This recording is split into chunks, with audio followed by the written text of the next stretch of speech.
ಹರ್ಷವರ್ಧನನ ಮರಣದ ನಂತರ ಅನೇಕ ಸಣ್ಣ ಪುಟ್ಟ ರಾಜ್ಯಗಳು ತಲೆ ಎತ್ತಿ ಪುನಃ ಭಾರತದ ಐಕ್ಯತೆ ಕಣ್ಮರೆಯಾಯಿತು. ಕ್ರಿಸ್ತಶಕ 7ನೇ ಶತಮಾನದಿಂದ 12ನೇ ಶತಮಾನದವರೆಗೂ ಉತ್ತರ ಹಾಗೂ ಪಶ್ಚಿಮ ಭಾರತದಲ್ಲಿ ಹಲವಾರು ರಜಪೂತ ಮನೆತನಗಳು ಏಳಿಗೆಗೆ ಬಂದವು. ಹೀಗಾಗಿ ಈ ಕಾಲವನ್ನು ರಜಪೂತ ಯುಗ ಎಂದು ಕರೆಯಲಾಗಿದೆ. ರಜಪೂತರು ಧೈರ್ಯವಂತರು, ಸಾಹಸಿಗರು, ಸ್ವಾತಂತ್ರ್ಯ ಪ್ರಿಯರು, ವೀರ ಯೋಧರು, ರಣೋತ್ಸಾಹಿಗಳೂ ಆಗಿದ್ದರು. ಅವರು ವಿದೇಶಿ ದಾಳಿಗಳ ವಿರುದ್ಧ ಹೋರಾಡಿ ಹಿಂದೂ ಧರ್ಮ ಮತ್ತು ಸಂಸ್ಕೃತಿಯನ್ನು ರಕ್ಷಿಸಿದರು.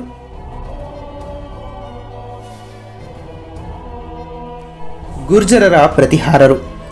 ಗ್ವಾಲಿಯರ್ ಶಾಸನದ ಪ್ರಕಾರ ಪ್ರತಿಹಾರರು ರಾಮಾಯಣದಲ್ಲಿ ಬರುವಂತಹ ಸೂರ್ಯವಂಶದ ಶ್ರೀರಾಮನ ತಮ್ಮ ಲಕ್ಷ್ಮಣನ ವಂಶಸ್ಥರಾಗಿದ್ದರು.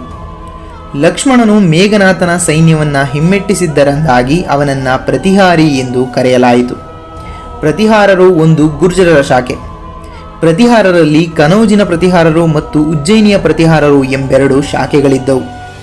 1ನೇ ನಾಗಭಟ್ಟ ಗುರ್ಜರ ಪ್ರತಿಹಾರರ ವಂಶದ ಸ್ಥಾಪಕ. ಅವಂತಿ ಅವನ ರಾಜಧಾನಿ. ಈತ ಅರಬರನ್ನ ಸೋಲಿಸಿದ್ದನು. ಎಲ್ಲ ಗುರ್ಜರರ ಪಂಗಡಗಳ ಏಕೈಕ ನಾಯಕನಾಗಿದ್ದನು. ಇವನ ನಂತರ ಕಾಕುಕ್ಕ, ದೇವರಾಜ, ವತ್ಸರಾಜರು ಆಳಿದರು. ಗ್ವಾಲಿಯರ್ ಶಾಸನದ ಪ್ರಕಾರ ರಾಜಸ್ಥಾನದ ಭೀಮಲ್ ಅಥವಾ ಶ್ರೀಮೂಲ ಪ್ರತಿಹಾರರ ಮೂಲ ನೆಲೆಯಾಗಿತ್ತು. ಆರಂಭದ ಪ್ರತಿಹಾರರಲ್ಲಿ ವತ್ಸರಾಜನು ಅತ್ಯಂತ ಧೈರ್ಯಶಾಲಿ, ಸಾಹಸಿಗನು. ಅವನು ರಾಜಸ್ಥಾನದ ಬಂದಿರಾಜನನ್ನ, ಬಂಗಾಳದ ಧರ್ಮಪಾಲನನ್ನ ಸೋಲಿಸಿದನು. ಉತ್ತರದಲ್ಲಿ ರಾಜ್ಯ ವಿಸ್ತರಿಸುವ ಮಹತ್ವಾಕಾಂಕ್ಷೆಯನ್ನು ಹೊಂದಿದ್ದಂತಹ ಈತ ಕನೌಜಿನ ಇಂದ್ರಾಯುಧನನ್ನು ಸೋಲಿಸಿದನು. ರಾಜಪುಟ್ಟಣವನ್ನು ಗೆದ್ದನು. ಆದರೆ ಕನೌಜನ್ನ ಗೆಲ್ಲಲು ಹೋಗಿ ರಾಷ್ಟ್ರಕೂಟರ ಅರಸ ಧ್ರುವನಿಂದ ಸೋತು ಹೋದನು. ಅನಂತರ ಬಂಗಾಳದ ಧರ್ಮಪಾಲನು ವತ್ಸರಾಜನನ್ನು ಸೋಲಿಸಿ ಚಕ್ರಾಯುಧನನ್ನು ಕನೌಜನ ಸಿಂಹಾಸನಕ್ಕೆ ತಂದನು. ಇವನ ನಂತರ ಇವನ ಮಗ 2ನೇ ನಾಗಭಟ್ಟ ಕ್ರಿಸ್ತಶಕ 805ರಲ್ಲಿ ಪಟ್ಟಕ್ಕೆ ಬಂದನು. 2ನೇ ನಾಗಭಟ್ಟನು ಚಕ್ರಾಯುಧನನ್ನು ಸೋಲಿಸಿ ಕನೌಜನ್ನ ವಶಪಡಿಸಿಕೊಂಡನು. ರಾಜಧಾನಿಯನ್ನು ಉಜ್ಜಯಿನಿಯಿಂದ ಕನೌಜ್ಗೆ ವರ್ಗಾಯಿಸಿದನು. ಆಂಧ್ರ, ಸಿಂಧ್, ವಿಭದ್ರ, ಕಳಿಂಗ, ಮಾಳ್ವ, ವತ್ಸಾಗಳನ್ನು ಜಯಿಸಿದನು. ಅನಂತರ ಬಂಗಾಳದ ಧರ್ಮಪಾಲನನ್ನು, ಮುಸ್ಲಿಮರನ್ನು, ಚೌಹಾಣರನ್ನು ಸೋಲಿಸಿದನು. 3ನೇ ಗೋವಿಂದನು ಧರ್ಮಪಾಲನೊಡನೆ ಒಪ್ಪಂದವನ್ನು ಮಾಡಿಕೊಂಡು ಸೈನ್ಯ ಸಮೇತ ಹೊರಟು ನಾಗಭಟ್ಟನನ್ನು ಸೋಲಿಸಿ ವತ್ಸ, ಕನೌಜ್, ಮಾಳ್ವಾಗಳನ್ನು ವಶಪಡಿಸಿಕೊಂಡನು. ನಾಗಭಟ್ಟನ ಸಾಮ್ರಾಜ್ಯ ಉತ್ತರದ ಸಿಂಧ್ನಿಂದ ಹಿಡಿದು ದಕ್ಷಿಣದ ಆಂಧ್ರ, ಪಶ್ಚಿಮದ ಕಥೇವಾಡದಿಂದ ಪೂರ್ವದ ಬಂಗಾಳದವರೆಗೂ ವಿಸ್ತರಿಸಿತ್ತು. ಇವರ ನಂತರ ರಾಮಭದ್ರ ಮತ್ತು ಅವನ ಮಗ ವಿಹಾರಿಭೋಜರು ಆಳಿದರು. ನಾಗಭಟ್ಟನ ಶತ್ರುಗಳನ್ನು ಗ್ವಾಲಿಯರ್ ಶಾಸನ ಭಂಗವಿಕ ಎಂದು ಕರೆದಿದೆ. ಕ್ರಿಸ್ತಶಕ 836ರಲ್ಲಿ ಪಟ್ಟಕ್ಕೆ ಬಂದಂತಹ ವಿಹಾರಿಭೋಜನು ಪ್ರತಿಹಾರರಲ್ಲೇ ಅತ್ಯಂತ ಪ್ರಸಿದ್ಧ ಅರಸ. ಇವನು ದಿಗ್ವಿಜಯಗಳ ಮೂಲಕ ಸಾಮ್ರಾಜ್ಯವನ್ನು ಸಾಕಷ್ಟು ವಿಸ್ತರಿಸಿದನು. ಪ್ರತಿಹಾರರ ರಾಜ್ಯದ ಕೀರ್ತಿ ಇವನ ಕಾಲದಲ್ಲಿ ಉತ್ತುಂಗದ ಶಿಖರವನ್ನು ಮುಟ್ಟಿತು. ವಿಹಾರಭೋಜನು ಉತ್ತರದಲ್ಲಿ ಬಂದೇಲ್ಖಂಡ್, ರಾಜಪುಟಣ, ಪಂಜಾಬ್ಗಳನ್ನು ಗೆದ್ದು ಹಿಮಾಚಲ ಪ್ರದೇಶದವರೆಗೂ, ದಕ್ಷಿಣದಲ್ಲಿ ಉಜ್ಜಯಿನಿಯ ರಾಷ್ಟ್ರಕೂಟರನ್ನು ಜಯಿಸಿ ನರ್ಮದಾ ನದಿಯವರೆಗೂ ರಾಜ್ಯ ವಿಸ್ತರಿಸಿದನು. ಕಳಚೂರಿಗಳನ್ನು, ಗೆಹ್ಲೋಟರನ್ನು, ಜೋಧ್ಪುರದ ಪ್ರತಿಹಾರರನ್ನು ಸೋಲಿಸಿದನು. ಸೌರಾಷ್ಟ್ರ, ಮಧ್ಯ ಭಾರತ ಅವನ ಅಧೀನದಲ್ಲಿತ್ತು. ಆದರೆ ಬಂಗಾಳದ ದೇವಪಾಲ ಹಾಗೂ ರಾಷ್ಟ್ರಕೂಟರ ದೊರೆ 2ನೇ ಕೃಷ್ಣನಿಂದ ಪರಾಭವಗೊಂಡನು. ಅರಬ್ ಯಾತ್ರಿಕ ಸುಲೈಮಾನ್ ಇವನ ಸಾಮ್ರಾಜ್ಯಕ್ಕೆ ಭೇಟಿ ನೀಡಿದ್ದನು. ಇವನ ಬಳಿ ಉತ್ತಮವಾದಂತಹ ಅಶ್ವಪಡೆ ಇದ್ದಿತು.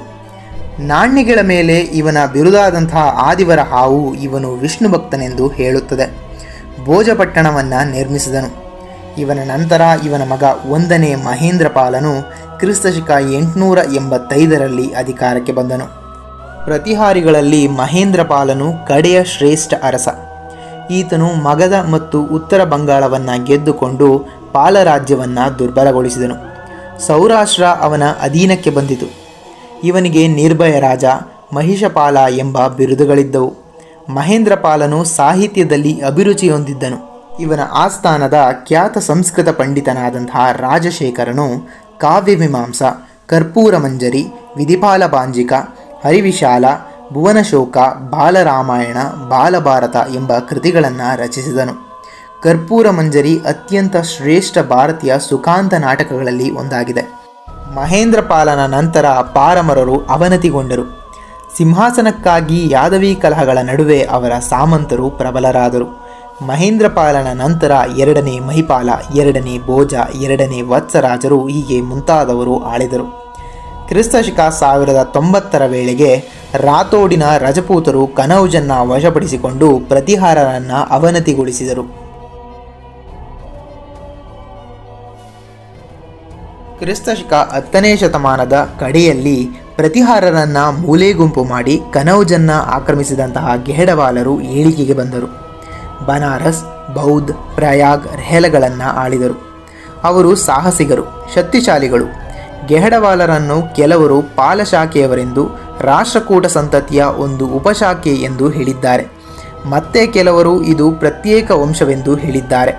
ಕರ್ನಾಲ್ ಟಾಡಾ ಅವರ ಪ್ರಕಾರ ದೇವಪಾಲ ಸಂತತಿಯ ಅವನತಿಯ ನಂತರ ಕ್ಷತ್ರಿಯ ಸಂತತಿಗೆ ಸೇರಿದಂತಹ ಯಶೋ ವಿಗ್ರಹ ಕನೌಜ್ನ ಮೇಲೆ ಗೆಹಡವಾಲ ಸಂತತಿಯನ್ನು ಸ್ಥಾಪಿಸಿದ.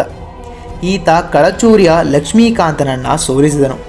ಬನಾರಸ್ ಅವರ 2ನೇ ರಾಜಧಾನಿ. ಅವರ ನಂತರ ಅವನ ಮಗ ಮಹಿಚಂದ್ರ, ನಂತರ ಜಯಚಂದ್ರ ದೇವರು ಆಳಿದರು. ಕ್ರಿಸ್ತಶಕ 1090 ಪಟ್ಟಕ್ಕೆ ಬಂದಂತಹ ದೇವಚಂದ್ರನು ಈ ಮನೆತನದ ಮೊದಲ ಸ್ವಾತಂತ್ರ್ಯ ದೊರೆ. ಗಹಡವಾಲ ಸಂತತಿಯ ಅತ್ಯಂತ ಪ್ರಸಿದ್ಧ ದೊರೆ ಗೋವಿಂದಚಂದ್ರ. ಈತ ಕ್ರಿಸ್ತಶಕ 1114 ಪಟ್ಟಕ್ಕೆ ಬಂದ. ಈತ ಅತ್ಯಂತ ಧೈರ್ಯಶಾಲಿ, ಸಾಹಸಿ, ದಿಗ್ವಿಜಯಿಯಾಗಿದ್ದನು. ಈತ ಗಜ್ನಿ ಅರಸ ಅಟ್ಟಿದ್ದಂತಹ 3ನೇ ಮಸೂದ್ನ ದಂಗೆಗಳನ್ನು ಹಿಮ್ಮೆಟ್ಟಿಸಿದನು. ಈತನು ಕಳಚೂರಿಗಳನ್ನು, ಬಂಗಾಳದ ರಾಮಪಾಲರನ್ನು, ಚಾಂದೇಲ ರಾಜ ಜಯವರ್ಮನನ್ನು ಸೋಲಿಸಿದನು. ಪಾರಮರ ಯಶೋವರ್ಮನನ್ನು ಸೋಲಿಸಿ ಪೂರ್ವದ ಮಾಳವನ್ನು ಗೆದ್ದುಕೊಂಡನು. ಟರ್ಕರ ದಾಳಿಯನ್ನು ಎದುರಿಸಿದನು. ನವರಾಜ್ಯ ಗಜ ಎಂಬ ಬಿರುದನ್ನು ಗಳಿಸಿದನು. ಕಾಶ್ಮೀರ್ನ ಜಯಸಿಂಹ, ಗುಜರಾತಿನ ರಾಜರೊಂದಿಗೆ ಸ್ನೇಹ ಸಂಬಂಧವನ್ನು ಹೊಂದಿದ್ದ.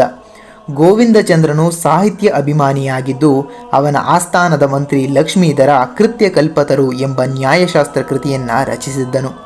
ಜೊತೆಗೆ ವ್ಯವಹಾರ ಕಲ್ಪತರು, ದಾಯಕಲ್ಪತರು, ವಿವಿಧ ಕಲ್ಪತರು ಎಂಬ ಕೃತಿಗಳು ಬರೆಯಲ್ಪಟ್ಟವು. ಇವನು ಮತ್ತು ಇವನ ತಾಯಿ ಕುಮಾರಿ ದೇವಿ ಬೌದ್ಧರಾಗಿದ್ದರು.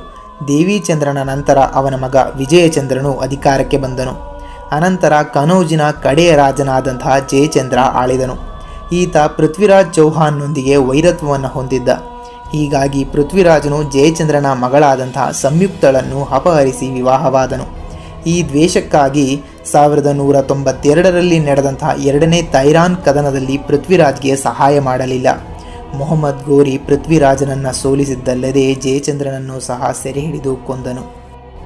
ಸ್ನೇಹಿತರೆ, ಈ ವಿಡಿಯೋದಲ್ಲಿ ನಾವು ಪ್ರಮುಖ ರಜಪೂತ ಸಂತತಿಗಳಾದಂತಹ ಗುರ್ಜರರ ಪ್ರತಿಹಾರರು ಮತ್ತು ಕನೌಜಿನ ಗಹಡವಾಲರ ಬಗ್ಗೆ ಒಂದಷ್ಟು ಮಾಹಿತಿನ ತಿಳ್ಕೊಂಡ್ವಿ. ಮುಂದಿನ ವಿಡಿಯೋದಲ್ಲಿ ಮುಂದೆ ಬರುವಂತಹ ಪ್ರಮುಖ ಮನೆತನಗಳ ಬಗ್ಗೆ ಮಾಹಿತಿನ ತಿಳಿಸ್ಕೊಡ್ತಾ ಹೋಗ್ತೀನಿ. ವಿಡಿಯೋ ನಿಮಗೆ ಇಷ್ಟ ಆಗಿದ್ದರೆ ಲೈಕ್ ಮಾಡಿ, ಸಬ್ಸ್ಕ್ರೈಬ್ ಆಗಿ. ನಿಮ್ಮ ಒಂದೊಂದು ಸಬ್ಸ್ಕ್ರೈಬ್ ಕೂಡ ನನಗೆ ಇನ್ನೂ ಹೆಚ್ಚು ವಿಡಿಯೋನ ಮಾಡೋದಕ್ಕೆ ಪ್ರೋತ್ಸಾಹನ ಕೊಡುತ್ತೆ.